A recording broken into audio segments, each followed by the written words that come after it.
Morning students, this is Geography class 8th chapter 2 Land, Soil, Water, Natural Vegetation and Wildlife Resources. Today we are going to have first class on this chapter. पिछले chapter में हमने समझा कि जो संसाधन है, जो पदार्थ हमारे लिए उपयोगी है, जिसे संसाधन कहा जाता है, वो हर स्थान पर समान रूप से उपलब्ध नहीं है। कहीं तो पानी प्रचुर मात्रा में है, कहीं भूमि बहुत उपजाऊ है, कहीं मिट्टी में खनिज पदार्थों की मात्रा उपलब्ध है, कहीं मिट्टी रेतीली है।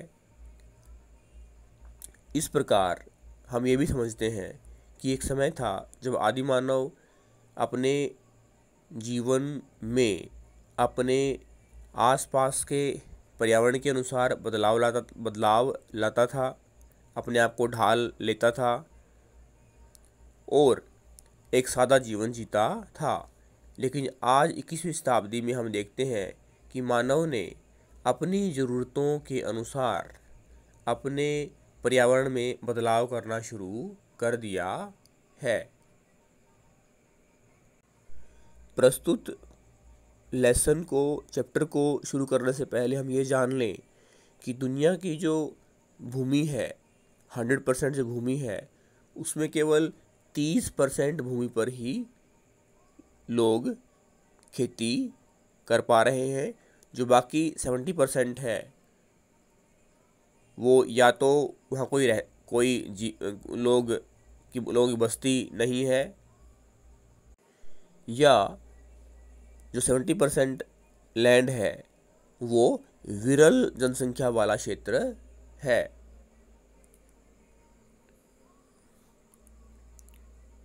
In a small village in Tanzania, Africa, Mamba gets up very early in the morning to fetch water. ये जो कहानी है ये एक लड़की की है जो दुनिया के दूसरे बड़े महाद्वीप अफ्रीका के देश तंजानिया में एक गांव में, छोटे से गांव में रहती है। वो हर सुबह बहुत जल्दी उठ जाती है और पानी के लिए पैदल यात्रा करती है। She has to walk a long way and returns after a few hours. उसे पानी के लिए एक लंबी यात्रा करनी पड़ती है और कुछ घंटे के बाद वो वापस घर पहुंचती है। अब जब वो घर वापस पहुंचती है तो क्या करती है?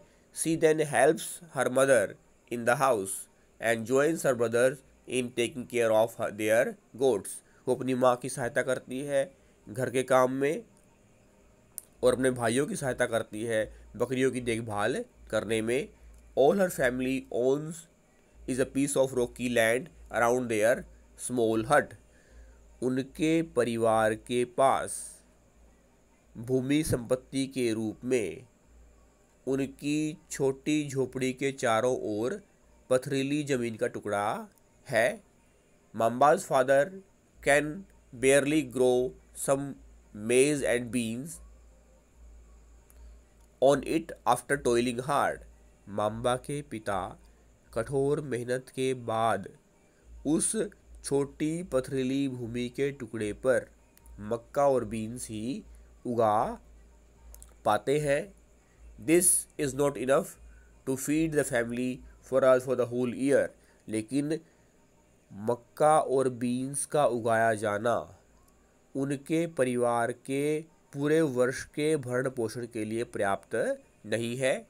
दूसरी कहानी हम देखते हैं वो पीटर की है। पीटर दक्षिणी प्रशांत महासागर में जो न्यूजीलैंड देश है, जो आइलैंड कंट्री है, वहाँ रहता है। Peter lives in the heart of the sheep rearing region in New Zealand where the family runs a wool processing factory. जो पीटर है वो न्यूजीलैंड में एक ऐसे क्षेत्र में रहता है जहाँ भेड़ों को पाला जाता है और भेड़ों से ऊन प्राप्त कर प्राप्त की जाती है।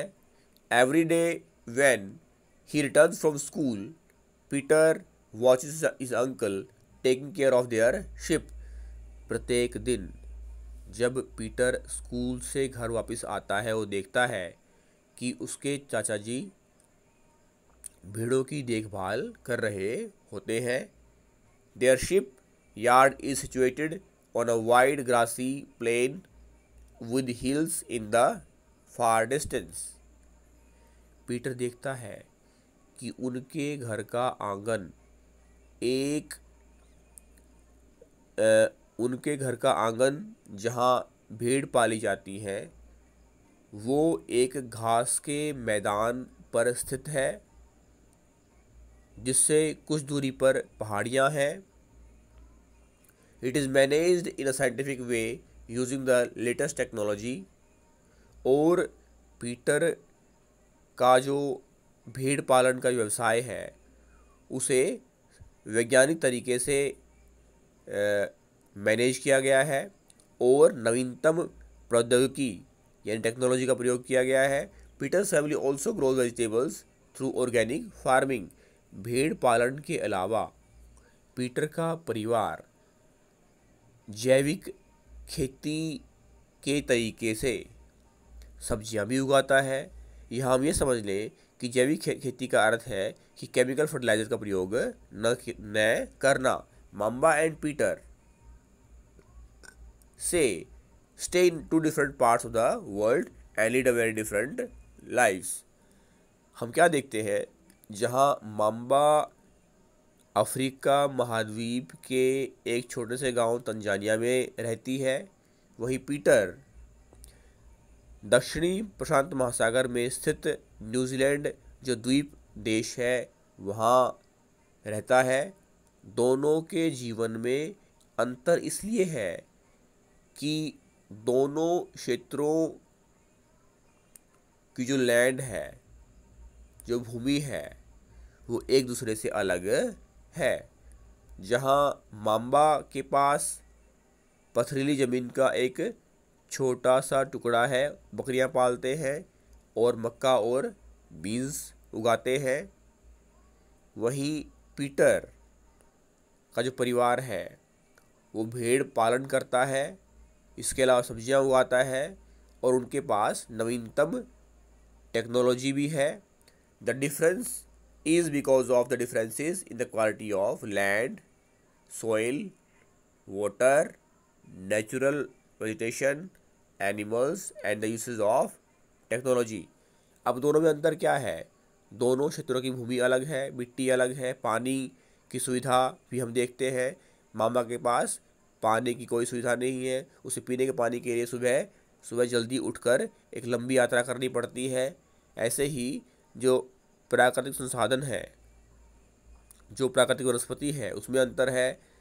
जहाँ माम्बा बकरियां पालती है तो पीटर भेड़ पालन करता है और इसके अलावा पीटर के पास नवीनतम तकनीक भी है। The availability of such resources is the main reason places differ from each other. वैसे तो कोई भी दो क्षेत्र दुनिया के दो कोनों में समान नहीं हो सकते, लेकिन अगर दोनों क्षेत्रों में तकनीक समान मात्रा में उपलब्ध है तो उनमें समानता देखी जा सकती है। तो हम क्या देखते हैं कि संसाधनों में विभिन्नता के अलावा अफ्रीका और तंजानिया में रह रहे पीटर और माम्बा में एक अंतर ये भी है कि पीटर के पास तकनीक भी है। अगली क्लास में हम जानेंगे भूमि किस तरह से जो लैंड है वो आपके जीवन में बदलाव ला सकती है। थैंक्स।